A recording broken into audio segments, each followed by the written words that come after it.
मोदी सरकारच्या तिसऱ्या टर्ममधला पहिला अर्थसंकल्प आज सादर होणार।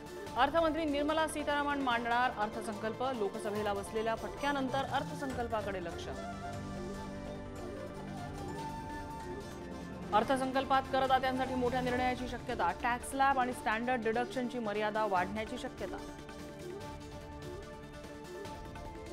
कपडे, मोबाईल, पेट्रोल, डिझेलच्या किमतीमध्ये बदल व्हायचा अंदाज। महागाईवर सरकार काही ठोस उपाय करण्याचीही शक्यता। सर्वसामान्यांना दिलासा देण्याचा प्रयत्न राहू शकतो।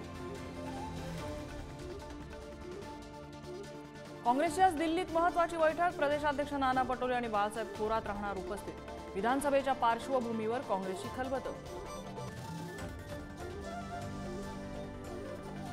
शिवसेना आणि राष्ट्रवादी आमदारांच्या अपात्रतेबाबत आज सुनावणी। नार्वेकरांच्या निकालाविरोधात ठाकरे कोर्टात। सरन्यायाधीश चंद्रचूड यांच्या बेंच समोर आज प्रकरणावर युक्तिवाद।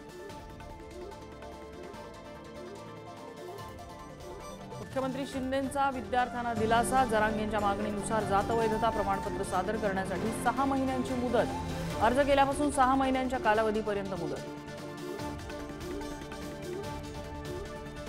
कोकणात आज मुसळधार पावसाचा इशारा। रत्नागिरी आणि सिंधुदुर्गासाठी ऑरेंज अलर्ट, तर रायगड आणि कोल्हापूरसाठी रेड अलर्ट। मुंबई, ठाण्यात पावसाची विश्रांती।